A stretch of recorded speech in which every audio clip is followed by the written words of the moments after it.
Hey friends, welcome to the living room. So glad you've taken time to join us today. We are in for a treat. This conversation is going to be excellent and inspiring. In fact, I just finished recording it and I want to come fresh off of my high to let you know that you want to stick around to listen to all of it. Take notes, you're going to be blessed. In addition to that, would you please press that subscribe button, like this video, share it with friends so others can receive the inspiring messages that we provide. All right, that's all for now. Enjoy the conversation.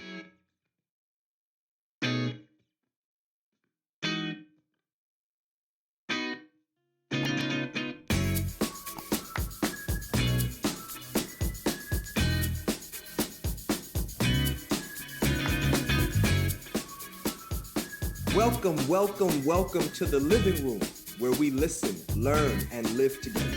I'm your host, Richard Martin. Make yourself right at home. I'm glad you're here. Can you repeat these words after me? I need help.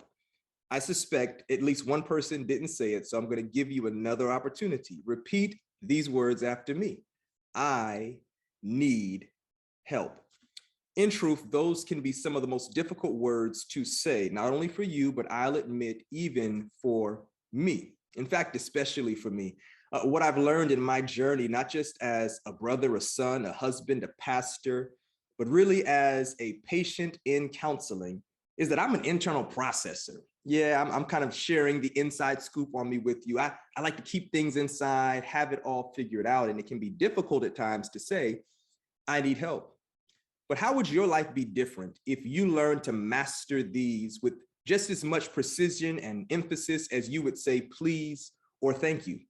I believe your life and my life would be that much better. But I don't want you to take my word for it. I want you to lean in and listen to the conversation I'm about to have with a friend, a colleague, and a brother of mine. I remember, if you can believe it, the first time I heard him preach. His sermon was called Privileged Eyes. I'm not going to get into that sermon. I'm simply going to say that over the years, his eyes have been privileged to see beyond what comes to our minds and comes to our eyes first and foremost in terms of people. He knows that we need help, and he's going to help us figure out why and how we can get that. I want you to welcome to the living room at this time, Pastor John Coaxum. What's going on, man? What's going on, Rich? How you doing? I'm doing fantastic. I am grateful to be alive and well. At the time of this recording, I am 33 and 3 days old. But happy belated, man. Happy belated to you. Hey, appreciate it, brother, man. You're looking well. How's life with you? Life is going good, man. No complaints. God is good. Awesome. Fantastic, man. Well, I thank you so much for being willing to chop it up. And I just kind of want to press rewind and go back to the beginning. Where were you born and raised? Where's home for you? So I was born and raised in a town, one of the nation's best kept secrets, by the way, Charleston, South Carolina. Huge tourist spot. Look it up. I think it's still in the top 10. So that's where I was born, Charleston, South Carolina. I've been to Charleston and I would co-sign on that. It is a best kept secret. In fact, the Carolinas in general have some nice jewels there. What was life like growing up there? What was your cultural experience? Explain that to us.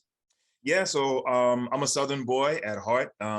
People are generally surprised when I say that because, I don't have the Southern drawl or the accent or what have you, just didn't take for me or what have you. But I grew up in the South, man.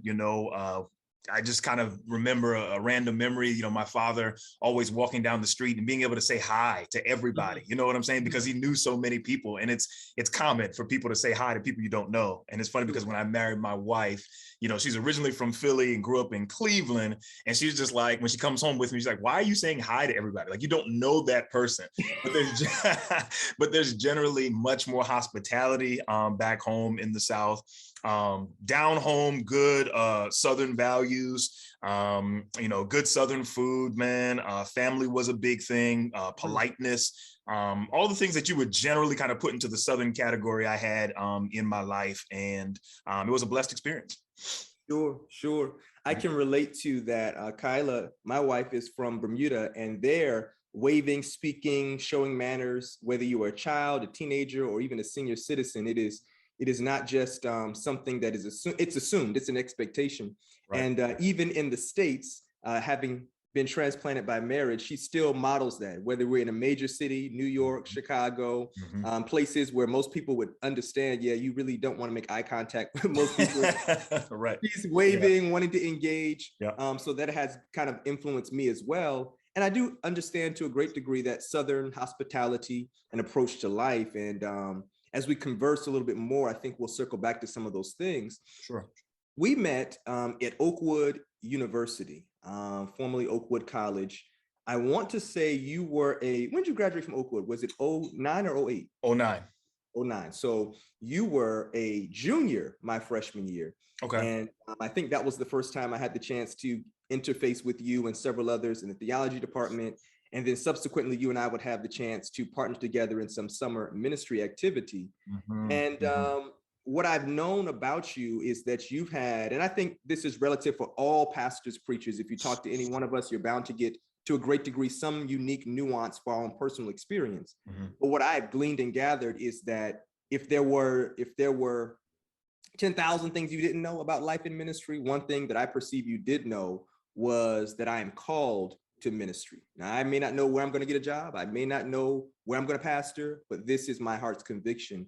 Man, when did you first begin to hear that call on your life?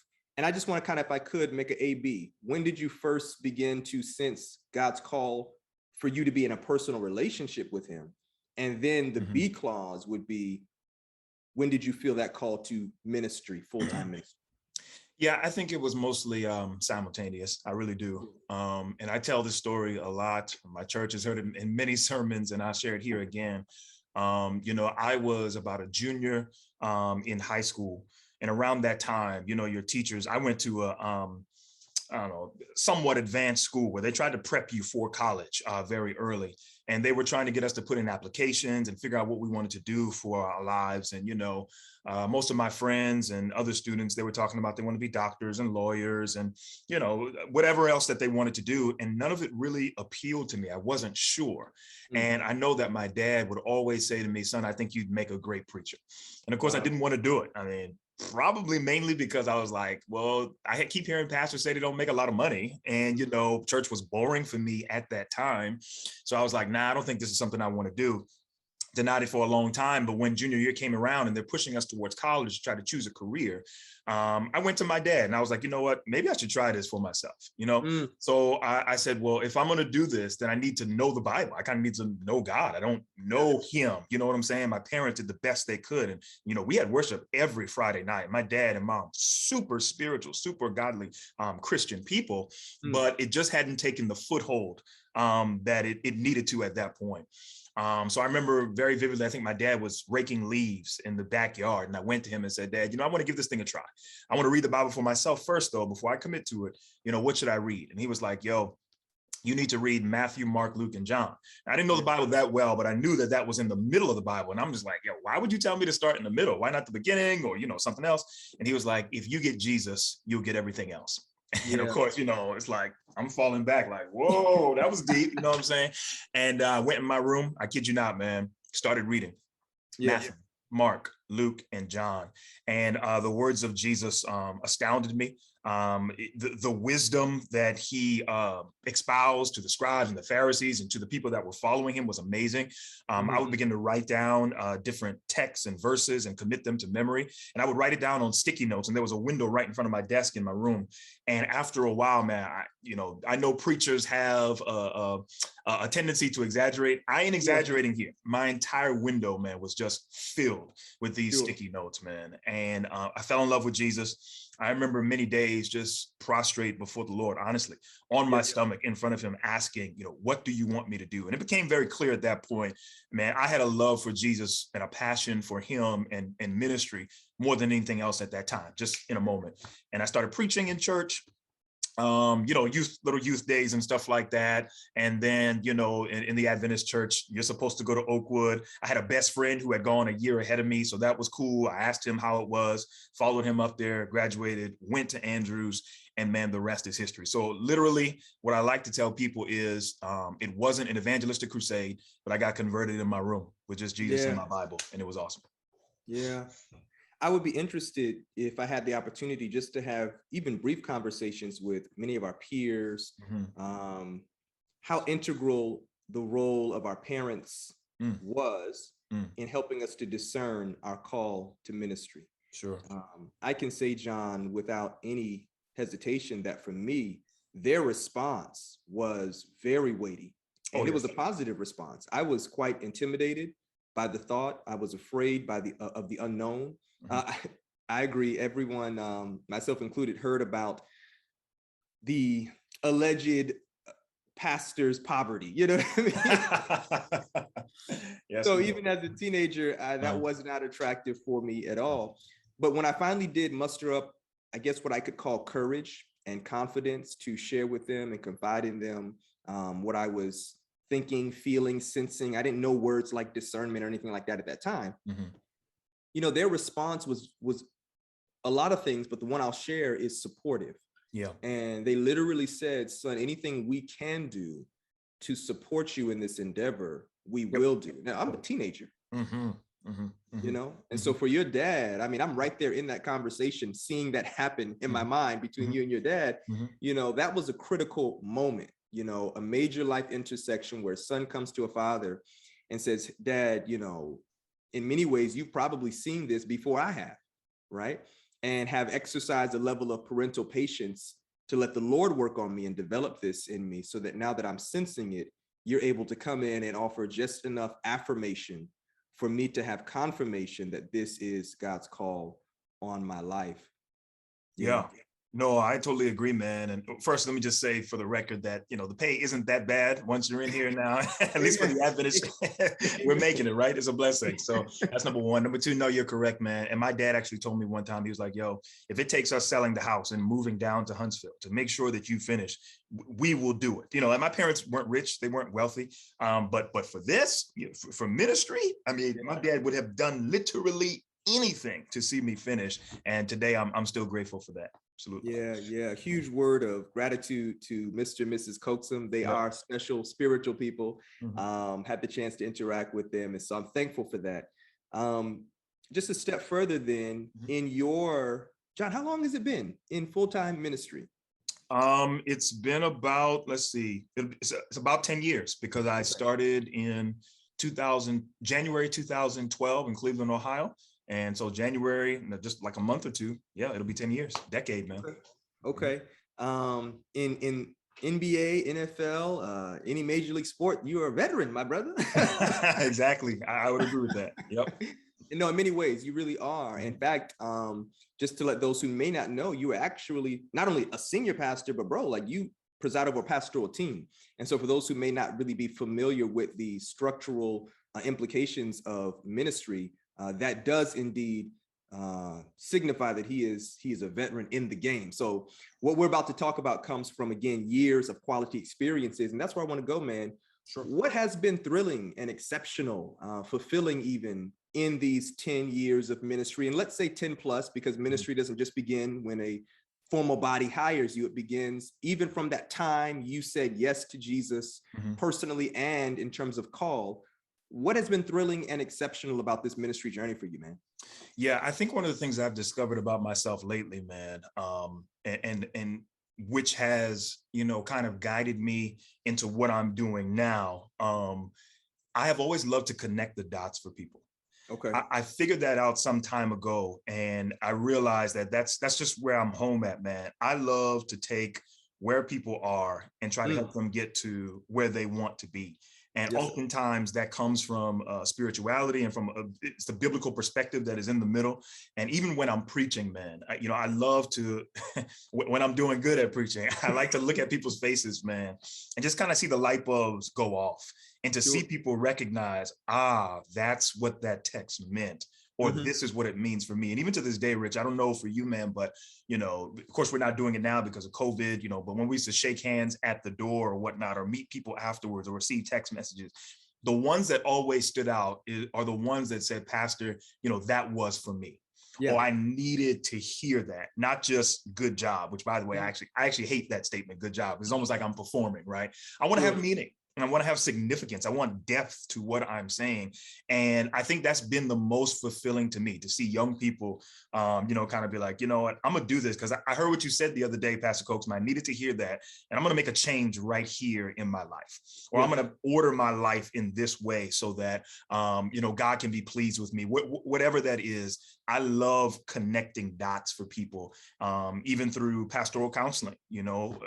Sometimes in my office, you have couples come in or people come in who are struggling with something, and to help them see a clear path forward. That is the biggest blessing to me in my ministry so far. Now, you are, and I'm not just saying this because we are live recording, I've said this to you before in private, you're one of my favorite communicators in our age group. And since the first time I heard you preach, Privileged Eyes, and several other times, I remember in Springfield, Ohio, the birds, the lilies, and us. Matthew chapter 6, right there on the floor. Springfield, and several other times, man, where we've had the chance to minister together in preaching.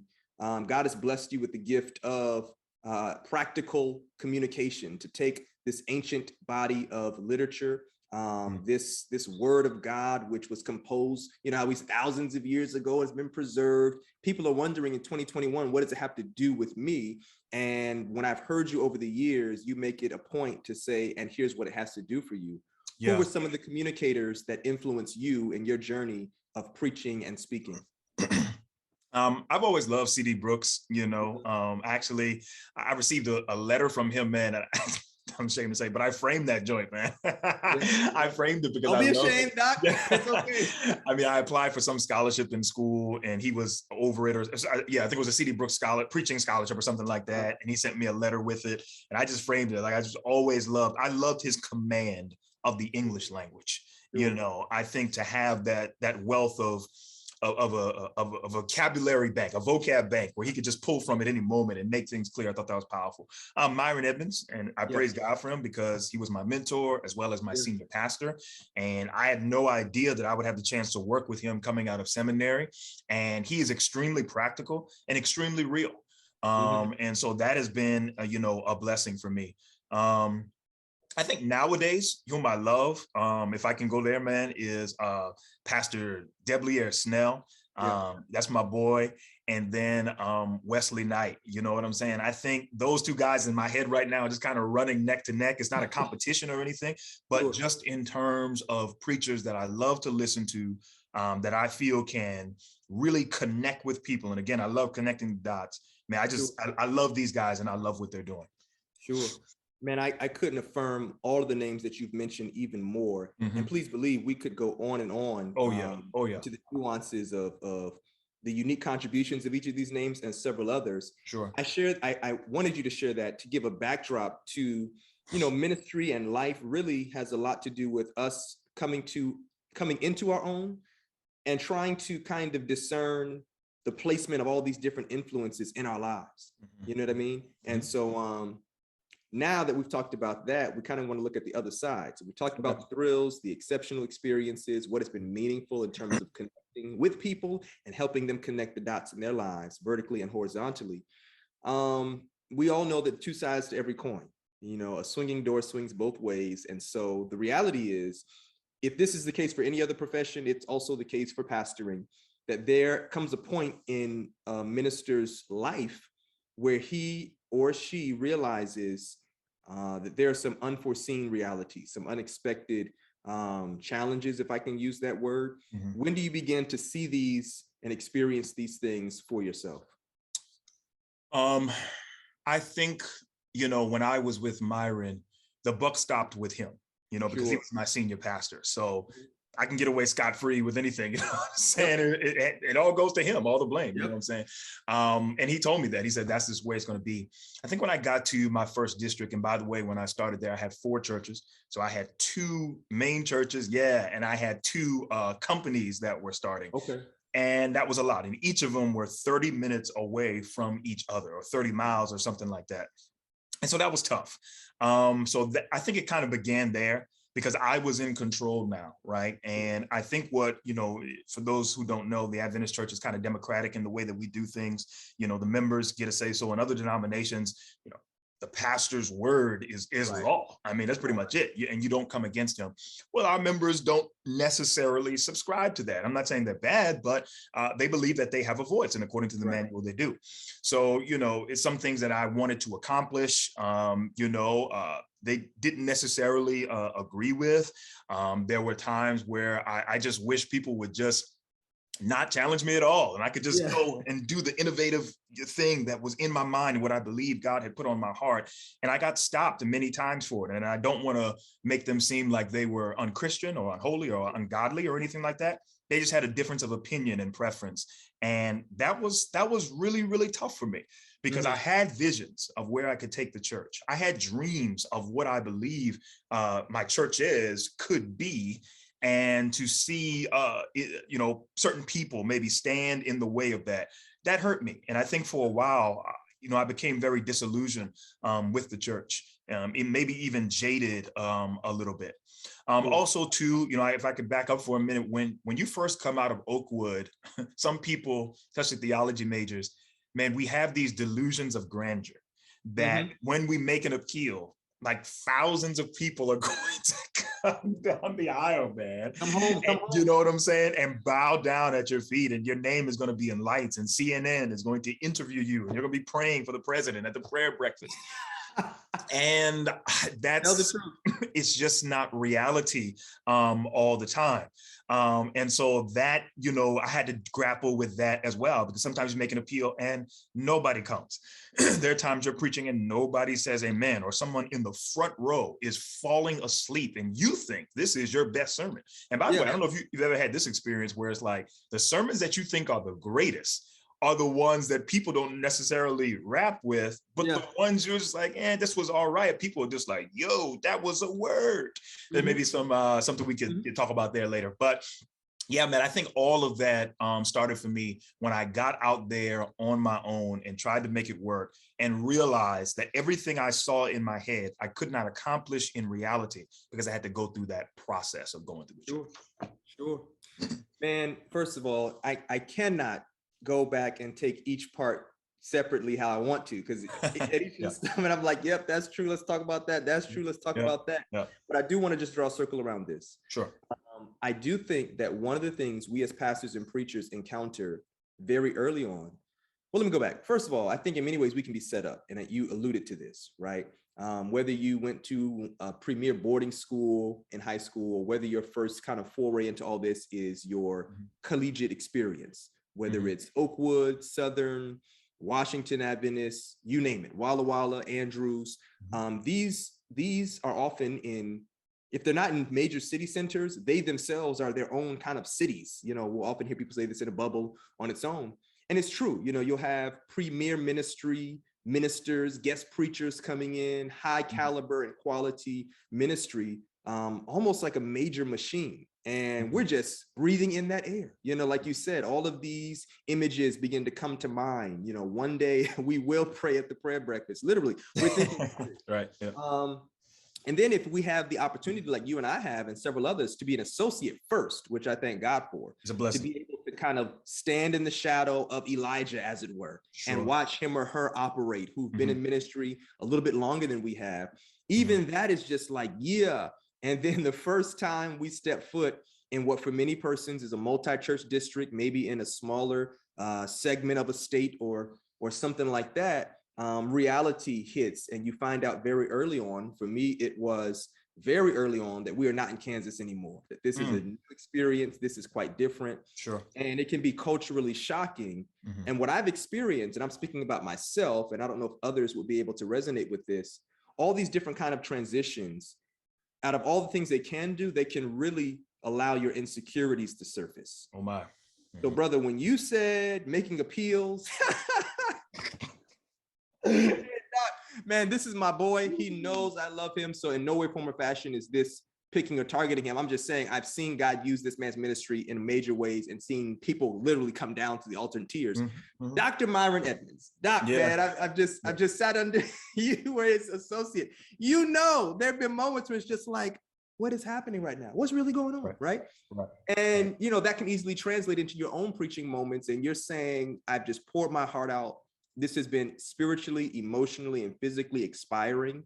Yep. And we are now making a call for people to come. And, people are looking at you like, what have you done for me lately? Right. Yeah.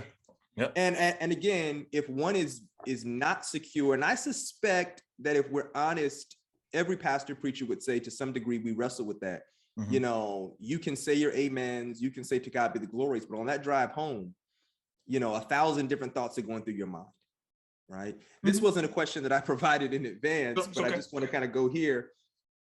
Man, how does one process that? How does one get through that, get over that? Because I can resonate with it. It's a real thing. And that's just appeal making. We're not even talking about leadership and all the different things. Like you mentioned, man, trying to mobilize laity and not feeling always supported. Neither of our churches, we're not saying, I should say about any of our churches that, like you said, all bad, no one supported, but there are these realities that we have to work through. Yeah, man, I think that, our career is performance driven, no matter how you slice it. It is what it is. And we have these insecurities. And I think all preachers, man, everywhere, we want to be liked. I mean, first of all, we're human. So human beings, we want to be liked. But especially when you are standing in front of a sea of people constantly, you know what I'm saying? I mean, dude, you kind of want people to say, yeah, okay, I like the way you preach, or I liked what you had to say today. It's tough. And I'll be honest with you, I'm still struggling with that. I have gotten much better. And thankfully for my wife, I can come home and I can talk to her and be like, baby, how did I do? You know what I'm saying? And my wife is truthful. She'd be like, yeah, most of the time she's just like, that was a word. You know what I'm saying? But then there have been maybe one or two times where she was like, yeah, I could tell, maybe you were a little nervous today or whatnot. It still was a word, but it just wasn't you. Maybe you were out of yourself today. And that's a blessing to me as well. And she's always asking me like, yo, why are you constantly being held to the opinions of people? She challenges me all the time. Like, you are a man of God. If God gave you this word, why are you concerned about it? And a text comes to mind. I believe it's in Jeremiah chapter 1. I think when God called Jeremiah, he was just like, do not be afraid of their faces. That's it. And I keep that in the back of my mind all the time because he had a very hard message to preach. For all intents and purposes, nobody got baptized. Nobody got converted. He had one of the hardest ministries this world has ever seen, right? And God told him from the beginning, you cannot be afraid. You must preach the truth. And there are times now where I'm preparing for a message and I have to shift my mindset before I get into the pulpit, no matter what is said, no matter how silent the people of God are, no matter who comes up to that altar. I know that this is the word that God has given me. And I have to stand before him in that truth and give that word and not be ashamed. So I'm struggling with it now. If we can get into a little mental health maybe later, but I just want to say that I practice this technique called putting thoughts on trial. Yeah, which is essentially, man, giving evidence for your thought, which are sometimes irrational. And can I just say this real quick, man?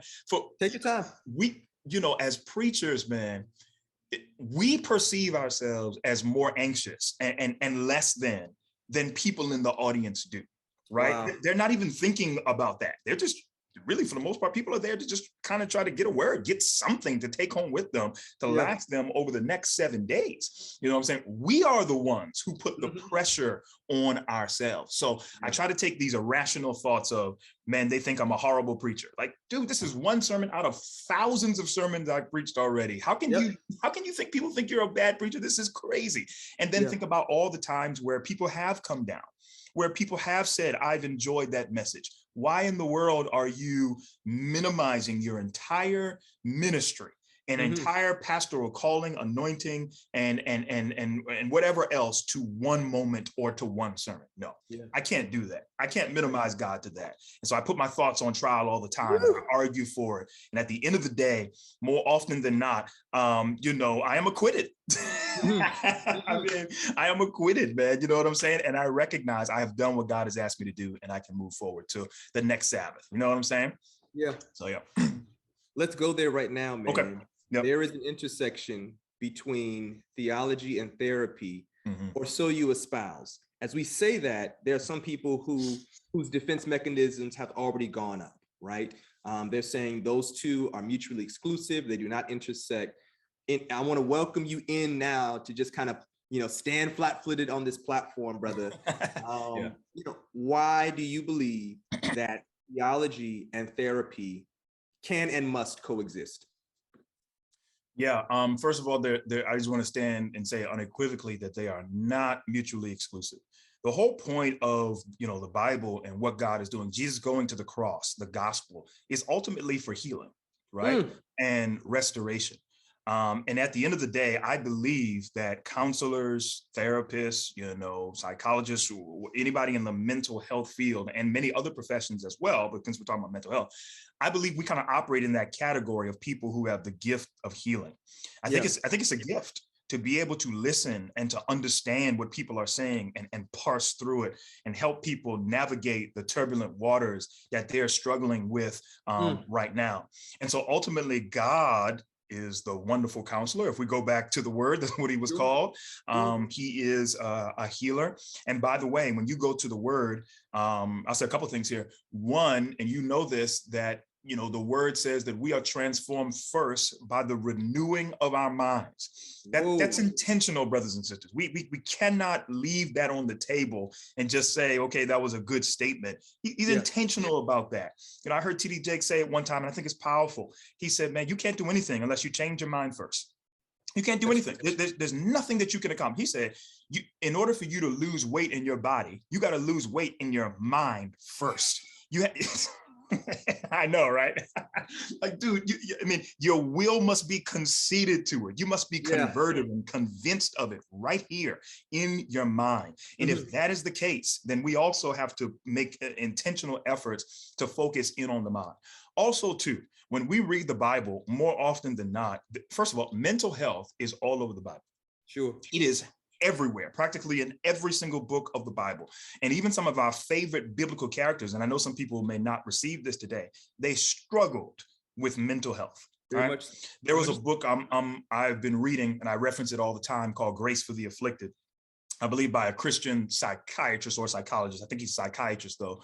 And he kind of takes his time and goes to the Bible, man, and he takes out these biblical characters and he diagnoses them. Right. Wow. So according to the DSM-5, which is the Diagnostical Statistical Manual of Mental Disorders, where we go in and it gives us the criteria for mental disorders, right? If you take that and pair it with some of the biblical characters, you will find that some of them meet the criteria for mental health disorders, and God dealt with them.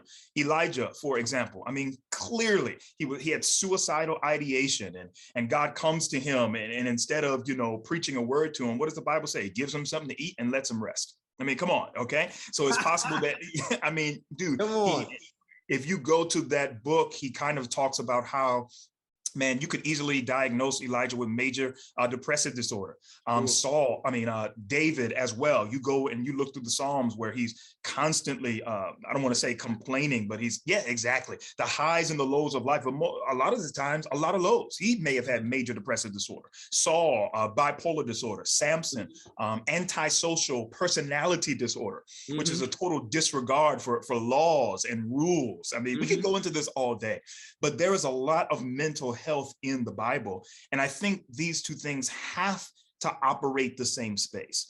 And as I look over church people today and over my congregation and congregations that I have the privilege to lead, what I find is that there are people who are struggling with mental health issues. It is not just a crisis of faith. And I can go deeper in that if you want me to, but it is not just a crisis of faith. It is people who are battling a mental health either disorder or issue at that moment that they need help navigating with. And I think that if the best possible scenario is pairing theology with therapy, and I think we can help as many people as possible.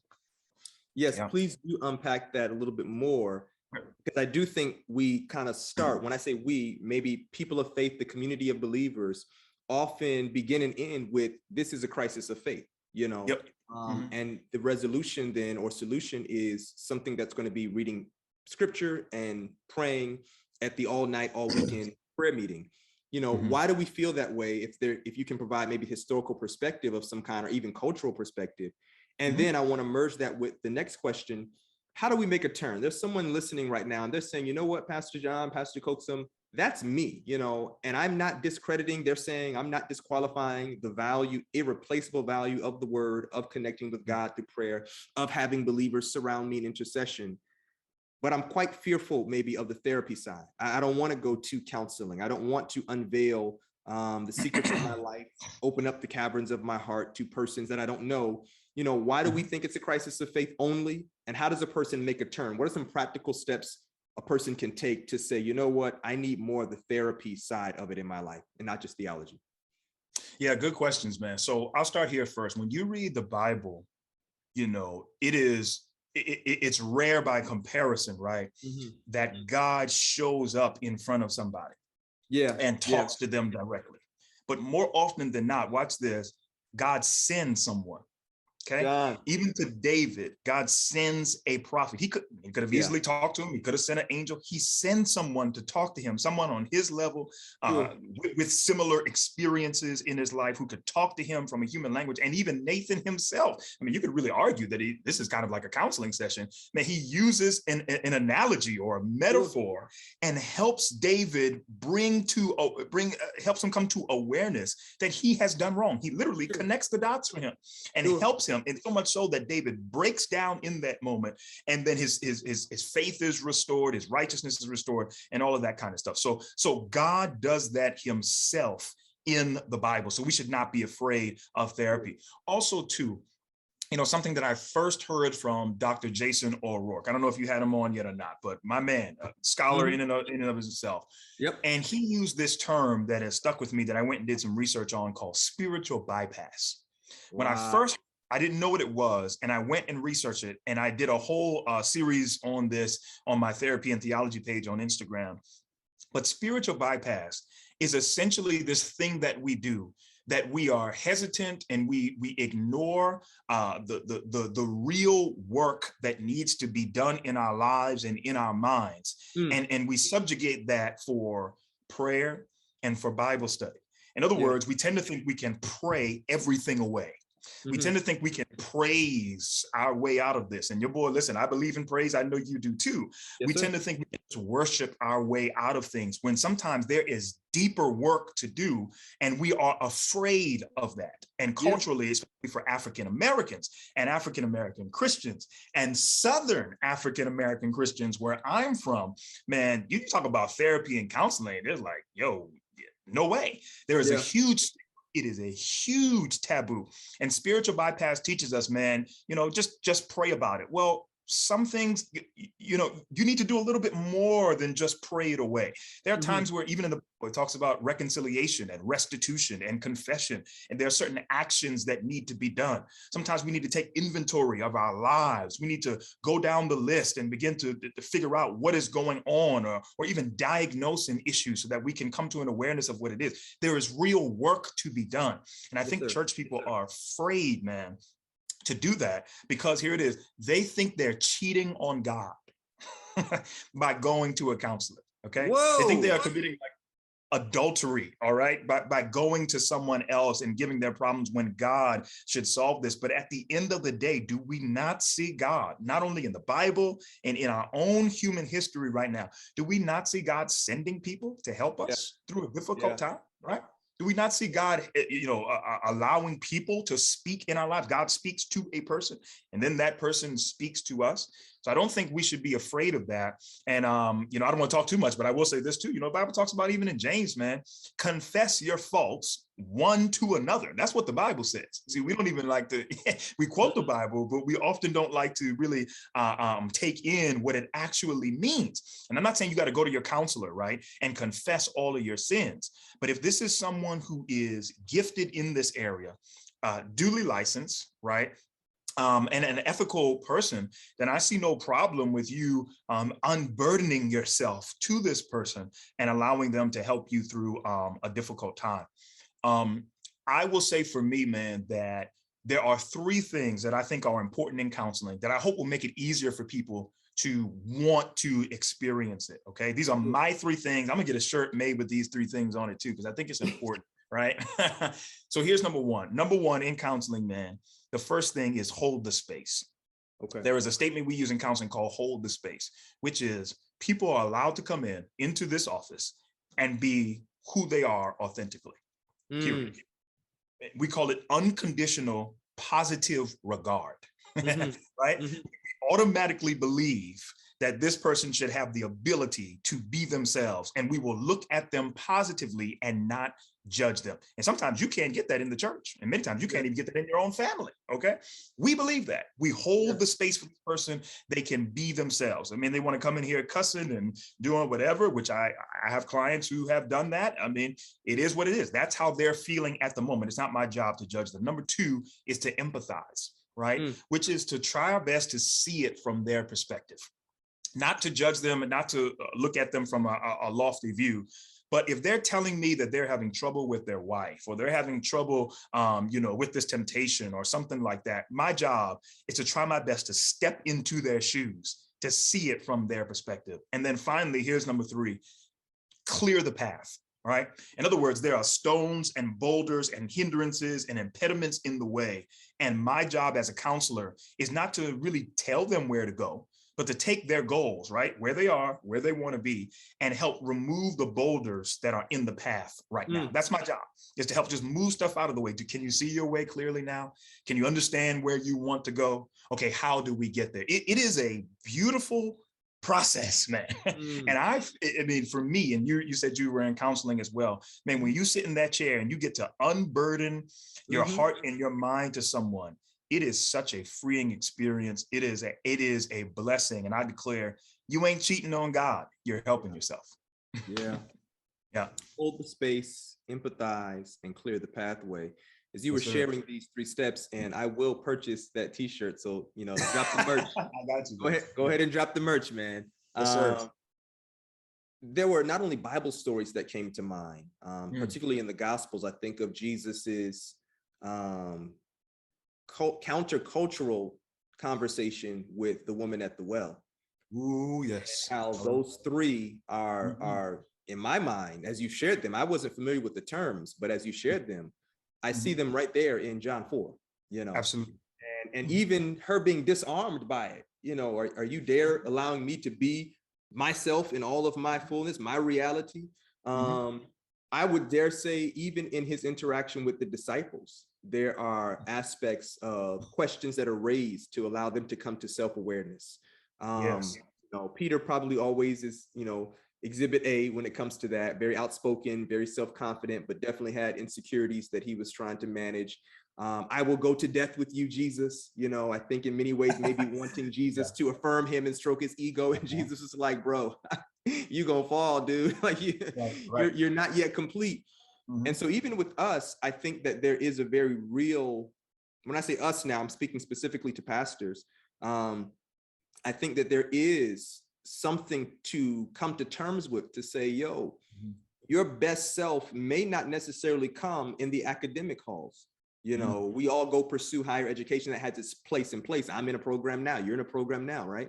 But sometimes becoming your best self does come when you are able to come to terms with many of those things and be on the other side, where we are often providing for people, listening to people, responding to people.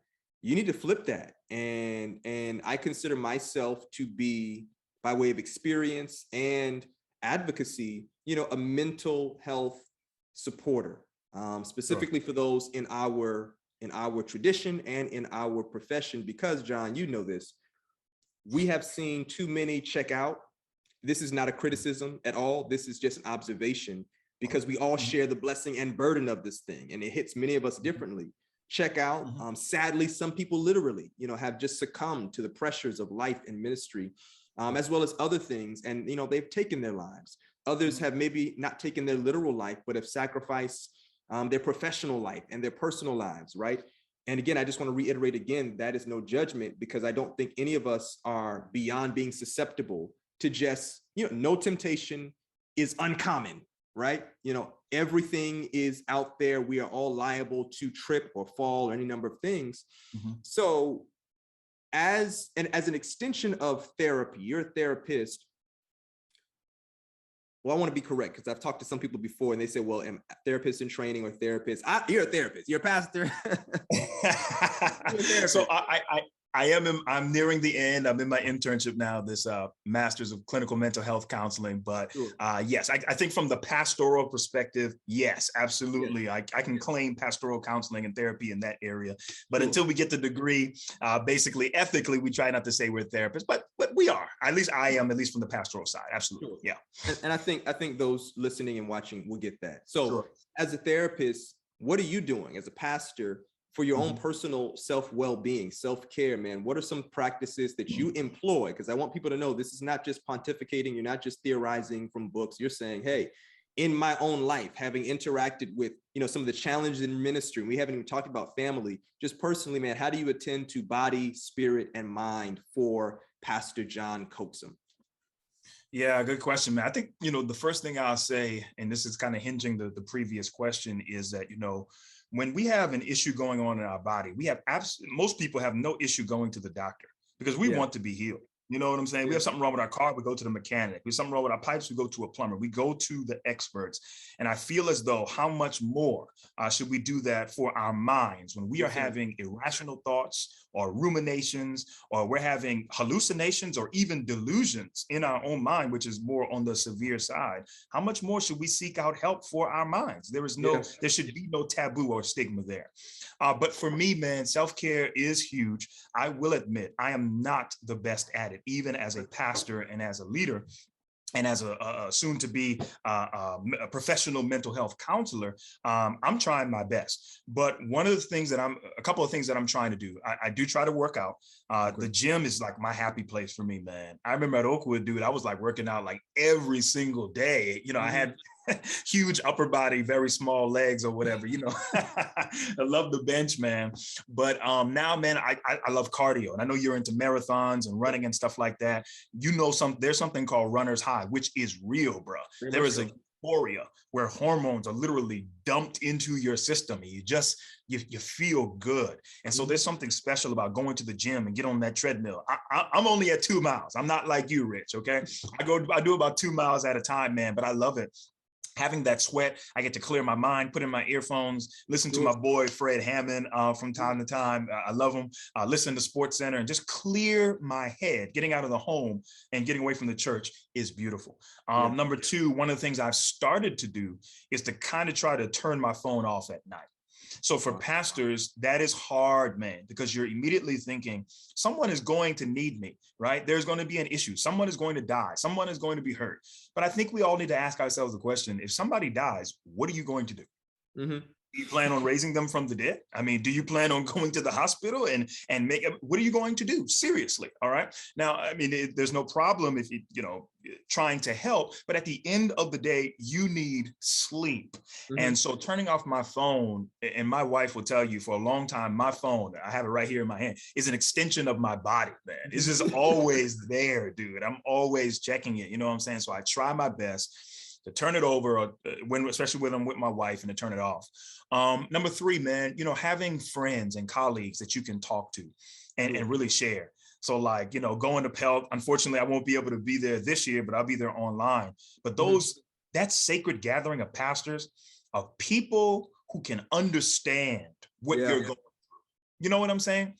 And to talk to them and to have them talk to you, even from the pulpit, is a beautiful thing. My wife is my best friend, and I get to talk to her, and we have this thing.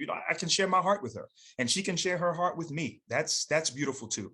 Also on the fun side, dude, I have learned, and I got to give credit to Myron Evans as well. I've been saying this a lot lately, and I don't know if he said this or got it from somewhere else, but man, I've learned to cheat my job instead of cheating my family. I think that is a major key, bro. I have done it. And I told my church, listen, I'm going to cheat you every time in comparison to my family. It's going to happen. I love you. I will do everything in my power, but I may have to cheat you a little bit because I got to take care of my family, which is my first ministry. And man, during COVID, my wife and I and my little daughter, we'd spend a lot more time together. Dude, just going to like the grocery store has been a blessing to us, man. Because at the time you couldn't really go anywhere. There was nothing really open. We would go to the grocery store, dude. We didn't need nothing. Just walk around, just see people, just do stuff. That was beautiful. Spending time with my daughter, having movie nights and stuff like that. I'm also focusing on myself and doing the things that I love to do. I even have clients, man, who they claim Xbox is their outlet. I play Xbox from time to time. Like, dude, just getting on there, taking down some zombies every once in a while. You know what I'm saying? Is a blessing, man. You know what I'm saying? So I think really at the end of the day, just putting yourself first, right? Drinking your water, eating right, exercising, spending time with friends, having a good support system. And might I add here, one of the main things we look for in counseling is your support system. When you come into the office and you have issues going on and you have no support for you, red flags go off for every single mental health provider. So having a close-knit group of friends that you can talk to from time to time is a powerful thing as well. So I think those are the way I'm trying to take care of myself, man. And, last thing I will say this here, right here, leaving everything at the office, so to speak. Mm-hmm. And it's difficult for pastors because, especially now, we're home. So, our office is at home and we have so much free time. But I think we have to learn that when we step out of the pulpit and we kind of take the robe off, if you will, or whatever, to kind of focus in on the things that matter to us as well, and not give the church all of our time. And even for me in my internship with my clients, which I'm surprised at, I have learned, bruh, that as soon as the session is over, and I leave the office, that's it. I'm not taking people's problems home with me. I'm praying for them, but I'm not taking it home with me so as to burden me down. All right, I know I said a lot there. Hey man, this is the platform, man. Okay. And I think that you've spoken to us in major ways, because I know for me, I had to learn, and I'm still learning, that self-care begins with includes self-awareness, and it is a journey of a lifetime. I know that's kind of a cliche statement, but it really is, because self-care doesn't mean that you get it right perfectly. There are days where I don't want to run, but I need to run. Yeah. And then there are days where I just love to run. That runner's high is very real. And I've had to learn the boundary lines between what we do professionally. And it is a call. We established that already. Mm-hmm.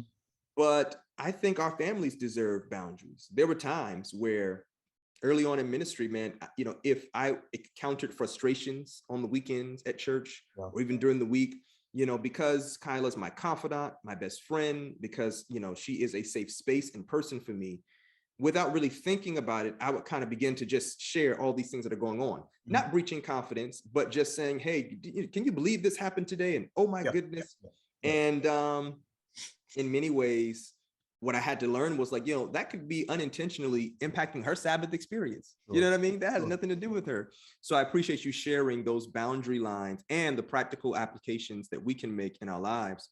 Just as we're coming to a close here, I just want to ask a few final questions for you here. As pastors, as we are still kind of in this pandemic, at least a different scene in the pandemic. I think we talked about it before. Most churches are in a hybrid iteration, online, in person. And it may have been said initially as kind of a catch-all statement. Now, I think in reality, we understand church as we knew it, really may not ever come back that way. And I don't know that that's all bad. Yes, we will have to mourn and grieve what we had grown accustomed to, but the way is open for new and different, and maybe in some instances better. I want to talk specifically about this, as we have now talked about and listened about the role of the relationship between therapy and theology. Just kind of vision for us, paint a picture for us, if you would. What can pastors, spiritual leaders, faith leaders do intentionally, even strategically, to outfit, if I can use that word, our services and our ministries in a way that attends to both the theological necessities and the therapeutic possibilities? What does that look like in your mind? Yeah, man. So I think that's a very good question. And there is a pivot that we have to do. I don't think that, we're just saying that. I think there is a major pivot that we're going to have to do. For one thing, and I've been telling my associate pastor, Pastor Max Gomez, this, and I laugh because I'm not the best at this. I think we're going to have to maybe be shorter, even in our messages, man, and in our preaching. And dude, I am an hour-long preacher. Okay, I have tried my best, bro. I have tried, man. But anyway, I'm trying my best. But I think our messages have to be more conversational as well, Okay. right? In nature. 3 points in a hoop is good, and I enjoy a good hoop or whatever, but I think we're going to have to come walking down the aisle more often than not. And I don't mean like literally or physically walking down the aisle, but I mean coming close to the issues that people are dealing with right now. And you said it at the top of our interview, man, being more practical. Yeah. And that's what I mean by conversational as well. People need to know, what can I do with this today? Like, how can I implement what you said? And I'm glad to shout, and there is a place for that. And I am glad to celebrate and to praise. But how do I make what you said a reality in my life as I'm struggling to feed my kids? I'm on the verge of divorce. I am burdened by an immense amount of student loans. What do I do? These are the struggles and the things that people are going through. And at the end of the day, man, people are hurting, bro. People are hurting. And I think it would do well for pastors to kind of realize that, kind of put some, therapeutic something in their sermons and in their messages from time to time. And the reason I'm kind of speaking about sermons is because that's when we have a captive audience once a week. You're going to have them, and they're going to be there. That is probably the most powerful moment that a preacher has, is right there when he stands behind the pulpit. And so I think including that in there, also, man, making the biblical characters real. We tend to look at them through rose-colored glasses. Yeah. The other day I preached a sermon on Noah, who, in my mind, if you really read the story, was quite prejudiced and maybe a bigot. You know what I'm saying? And a narrow-minded, watch this, a narrow-minded prophet. How does that come together? You know what I'm saying? How does that even make sense? But he was. We have many other people in the Bible who had flaws. David, of course, Elijah, Moses, who had many, many issues. Make it real for the people. And I think that in of itself is therapeutic, to kind of take away this huge burden that we have placed on them to be perfect, when even the people we read about in God's holy book were not perfect individuals, and they struggled. And I say that from a therapeutic perspective because it goes back to this point. It's okay not to be okay. Yes, sir. We need to share that more with people. It's okay not to be okay. You're struggling and you're hurting. Now, I can't tell you how many times I've had young people come and tell me, I'm battling suicidal ideation. They tell me things like this. I'm struggling right now, and I can't talk to my parents. I can't talk to anybody in my family. Will you hear me? And so I think maybe because of the way I'm preaching now, people feel even more comfortable coming to me with their issues. And I think that pastors should try their best to occupy that space and make themselves more available. But of course, that comes with a caveat as well. The caveat is, if you're not prepared to deal with this, some of the stuff that people are going to bring to you, then you need to have somebody that you can refer them to. Yeah. And as part of the reason why I went into counseling, man, I've always loved it. And it's kind of funny too. The reason I didn't go into it earlier is because I thought I was cheating on God by getting another degree in counseling. But God led me down this path, and it's opened many, many doors for me. But I think pastors should be desirous to open that door for people to come in and be real with them. And if they can't accept that for themselves, then to refer them to somebody else. Does that make sense? Hopefully it does. It makes a whole lot of sense, man. A whole lot of sense. And I do believe that not only does it make sense philosophically and theoretically, but again, I think it has legs and limbs where a person can kind of walk away from this conversation, whether they are pastors or not. I think that you've provided kind of all season, all person insight for us to walk away from this conversation with. I just kind of want to ask you now, that was vision more so for churches, now for yourself. And I frame this question this way for all of the guests I'm privileged to interview. And it's kind of a peek forward. And it's this: if you could send yourself a text message 10 years into the future, this is John Coaxum 10 years from now, is receiving a text message from you right now. What does that text message say? There's many things, but I think I'll go with this, man. Just 3 words. I would tell myself, go for it. Go for it, man. Right. I have spent a lot of my life, man, just kind of not wanting to share some of the gifts and things that God wants me to do, just for fear of looking like I wasn't humble, you know what I'm saying, or being arrogant and egotistical. But man, the more I zero in on some gifts, man, the happier I feel.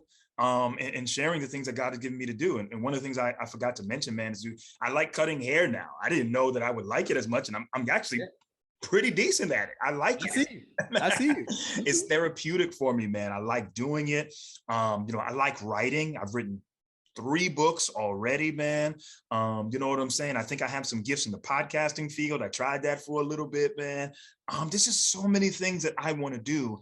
Yeah. And I no longer want to live in fear anymore, Rich. You know what I'm saying, man? I want to go for it and enjoy my life. I'm 34 now. Why would I stop? I mean, I just want to explore every gift. And I determined, I think it was actually last year, kind of like a New Year's resolution. No gift will be wasted in my life. Come on, brother. Not one. I will bury nothing. I will try it. If I fail, I fail, but I will bury nothing. I will go for it. And if people don't like it, oh well, but I'm putting myself out there, and I'm really going to attend to all these gifts that God has given me and not be ashamed and not feel like I'm being arrogant with it. I think that's what I'll tell myself. Go for it. Go for it. Yes, sir. That's the second t-shirt, right? That's the second. Oh, I like it. I like it. That's man. A hat. That's something. John, man, listen, I am so grateful that we've had this conversation.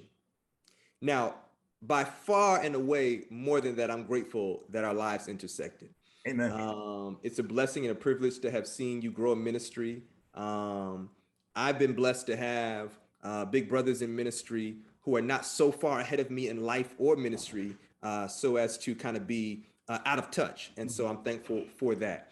So would you please share with us where we can go to connect with you, continue to engage you, and kind of receive more and even deeper of what you've shared with us today, man? Share with us social media handles. I have your books, and I don't want to be stingy, so share with others where they can invest in their personal lives by investing in your ministry, and any other things you want people to know, things to look out for coming down the pike. Share with us at this time.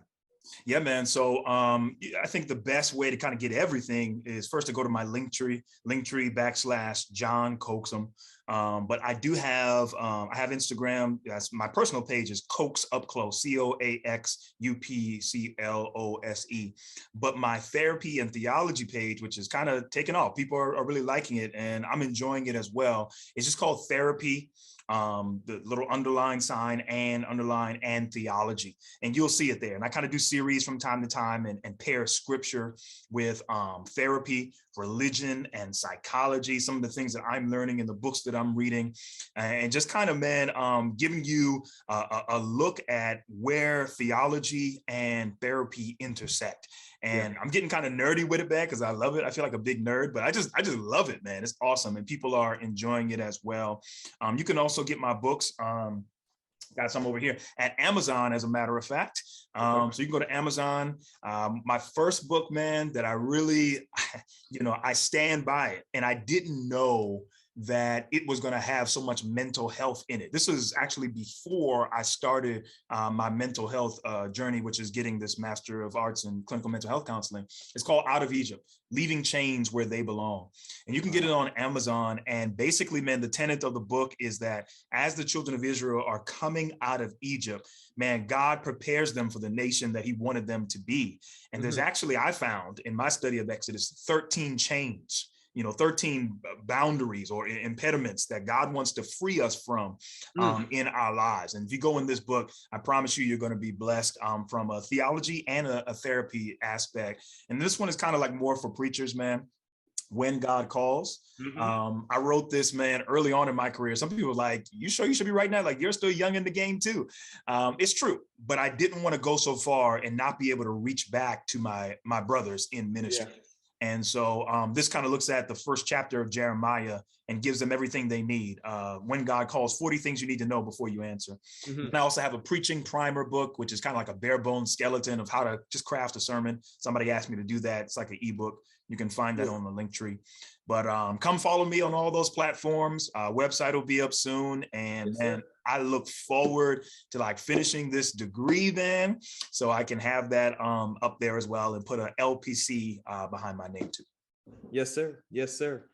Listen, my friend, my brothers and my sisters, we're going to end where we began after listening and learning from Pastor John Coaxum. I want you to repeat after me now, and I hope you can do it with greater liberation. I need help. And the good news is God provides it. There's the theological aspect, and he provides it by often using people, community, support systems, those who are trained and professional and godly. And that's therapy, and they actually go together. My brother, thank you so much for being with us here in the living room. I hope this won't be the last time that we have a chance to talk with one another. And thank you for not only opening up your professional lens to help us see clearer, but also opening up your heart, inviting us into your story and how this is real for you. And for you, my friend, as you go, be committed to growth. Don't feel like you have to do it alone. There are persons who are probably nearer than you think, who are willing to come alongside you to help you connect the dots. That's all we have for this episode of The Living Room. I'm your host, Richard Martin. Our special guest has been Pastor John Coaxum. Until next time, continue to listen, continue to learn, and continue to live.